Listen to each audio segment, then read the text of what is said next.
കേരളത്തിന് ഒന്നടങ്കം ദുഃഖത്തിലാഴ്ത്തിയ ഒരു സംഭവമാണ് നമ്മുടെ വയനാട്ടിൽ നടന്നത്. അപ്പോൾ നമ്മൾ അതിൽ പങ്കുചേരുന്നു. ഒരുപാട് പേര് മരണപ്പെട്ടിട്ടുണ്ട്, അതിലുപരി ഒരുപാട് പേര് പരിക്കേറ്റിട്ടുണ്ട്.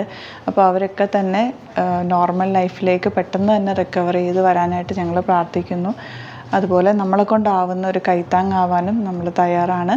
നിങ്ങളെക്കൊണ്ട് എല്ലാവരും സഹായിക്കാൻ പറ്റുന്നവരൊക്കെ മെൻ്റലി ഫിസിക്കലി ഒക്കെ അവരെ ഹെൽപ്പ് ചെയ്യുക. നമ്മൾ വീഡിയോസ് ഇന്നലെയൊക്കെ നമ്മൾ ഷെഡ്യൂൾ ചെയ്ത വീഡിയോസായിരുന്നു പോയിക്കൊണ്ടിരുന്നത്. പിന്നെ അതിൻ്റെ ഇടയ്ക്കാണ് ഞാൻ ഈ ഒരു വീഡിയോ ചെയ്യാമെന്ന് വിചാരിച്ചത്. കാരണം ജോലിയുടെ ഭാഗമായിട്ട് നമുക്ക് വീഡിയോ ചെയ്യാതിരിക്കാൻ പറ്റില്ല. ഒരുപാട് സ്റ്റാഫും ഒരുപാട് ആൾക്കാരും നമ്മളെ കൊണ്ട് ജീവിക്കുന്നവരുണ്ടല്ലോ. അപ്പോൾ അത് നമുക്ക് ചെയ്യാതിരിക്കാൻ പറ്റാത്തതുകൊണ്ടാണ് ചെയ്യുന്നത്. അപ്പോൾ ഇതിലെല്ലാവരും പങ്കുചേരുക. നമ്മളെ കൊണ്ടാവുന്ന കൈത്താങ്ങ് നമ്മളും ചെയ്യുന്നതായിരിക്കും. ഞങ്ങളുടെ അനുശോചനം അറിയിക്കുകയാണ്. അതുപോലെ മഴ ഇപ്പോഴും പെയ്തുകൊണ്ടിരിക്കുകയാണ്. അപ്പോൾ എല്ലാവരും സേഫായിട്ടിരിക്കുക, യാത്രയൊക്കെ ഒന്ന് സൂക്ഷിച്ച് ചെയ്യുക, മക്കളെയൊക്കെ സൂക്ഷിക്കുക, എല്ലാവരും സെക്യൂറായിട്ടിരിക്കുക. ഒന്നുകൂടി എല്ലാവരും ലൈഫിലേക്ക് നല്ല രീതിയിൽ തിരിച്ചു വരാനായിട്ട് ആത്മാർത്ഥമായിട്ട് പ്രാർത്ഥിക്കുന്നു.